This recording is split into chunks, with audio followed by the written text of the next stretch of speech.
The stolen Euclidean submarine is still racing for Los Angeles. Hour after hour, the powerful explosions of compressed gas have driven the speedy boat on toward its goal.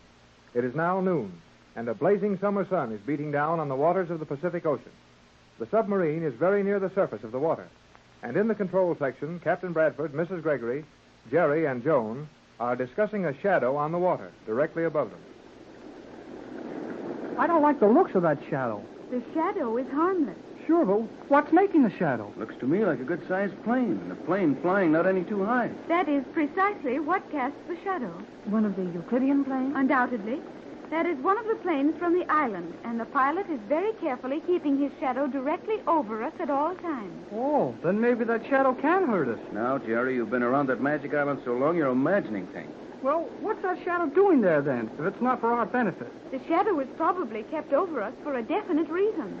The pilot of the Euclidean plane knows that while we are conscious of his proximity, we are less likely to attempt communication with the shore.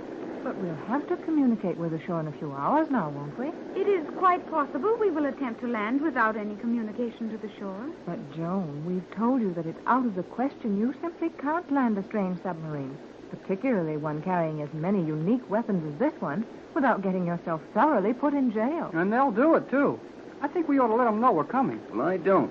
We'd never get anything accomplished if the waterfront found out what was going on. We are now passing Point Loma. Point Loma? Just off San Diego? So soon, Joan? We are making good speed, Captain Bradford. We will reach Los Angeles Harbor in slightly more than 2 hours. Gee whiz. Point Loma. I wish the Coast Guard over there in San Diego knew what was going on. Boy, what they wouldn't do to that plane over us. The thought makes it seem almost worthwhile to try letting them know we're out here. Too risky, Pat. Though it would seem mighty good to know those Coast Guard boys were rolling that big plane of theirs down the ramp. I think it would be foolish. We must proceed to Los Angeles at once. Couldn't we go up on the surface just long enough to open the observation hatch and take a look at the shoreline? Homesick, Jerry? Well, maybe I am. A little. What is homesick? Don't you feel homesick for the Magic Island, Joan? I do not know what homesick is, so I cannot tell whether I feel it or not. But I do not feel at all ill, so I presume I do not feel homesick. Gee, that's funny. She don't even know what homesick is. I'm not sure that it's very funny, Jerry. Think of not having any place you cared enough for to be homesick. Gosh, that wouldn't be so good. What is homesick? Homesickness, my dear, is the lost, lonesome feeling a person gets when he's been too long away from his home and his loved ones. Then why should I be homesick? I like very much to be here with all of you, and you have told me that my home is with you, Mother. How can I be homesick when I am going toward my home? Well, that's a good way to figure it, Joan. But I'm afraid most of us would have a little more trouble than that trying to talk ourselves out of a spell of homesickness. Well, it won't be long now. We'll soon be outside harbor at Los Angeles. And that will mean we'll soon be in great danger. I agree with you, Pat. I think it's time we made our plans. We are in danger now, constant danger, and planning is useless until we are familiar with conditions at Los Angeles. Hey, What is it, Jerry? I just thought of something. Something important to this landing of ours? I think it is. Then let us hear it. That Euclidean plane flying around up there. He's not going to do anything to us. Maybe not, but there's something mighty mysterious about that plane. Well, in what way, Jerry? Well, how does he get by with flying along at that altitude? He can't be more than 1,000 feet above the water. You know, plenty of people can see him from land, and they can tell that it isn't no ordinary plane. Not only that, but we've passed under 2 big squadrons of Navy planes, and they couldn't help but see him. Why, you're right, Jerry. And surely anyone flying near that plane and seeing how it was made would be curious about it. I think the plane has not been seen. Why, it must have been seen, Joan. Jerry's given you good reasons why it couldn't miss being seen. The plane is probably invisible. Invisible? Now, Joan, your voice was as loud as any other in telling us that there isn't any magic on Euclidia.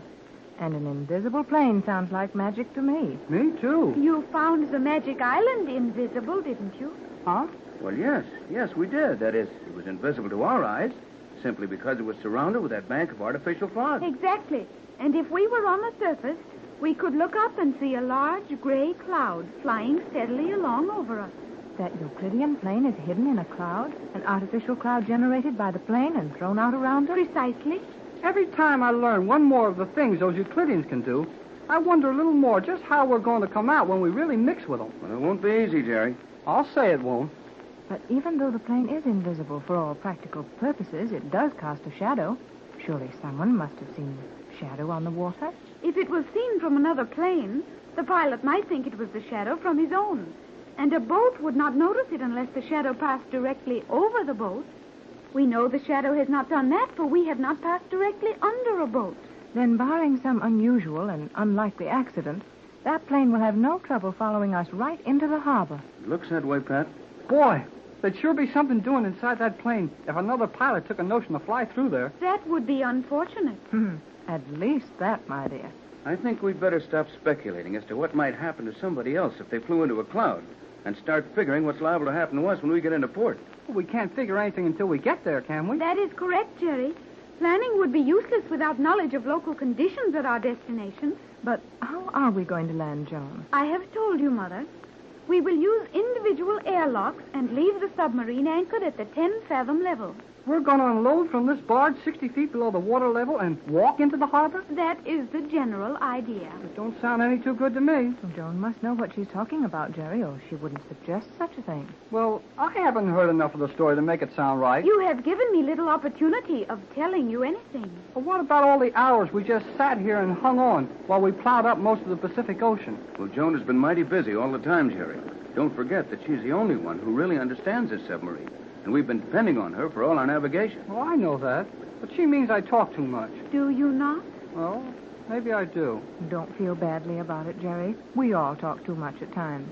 And I agree with you that now is the time to make what decisions we can about our landing at home. Joan is absolutely right when she says that we must leave the sub submerged, safely beyond the harbor, and safely below any possible accidental discovery from the surface. Correct, Captain. And as I understand it, you know exactly how to get us safely from that submarine to the surface of the water and then into the harbor?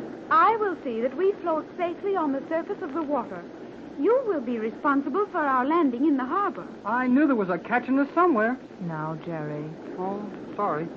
Joan, dear, do you realize that we will probably be anchored out too far to swim in comfortably? And that there's no way to arrange for anyone to meet us unless we send them a radio message. We may have to use the radio as a last resort. And that will let the Euclideans know exactly where we've anchored this sub.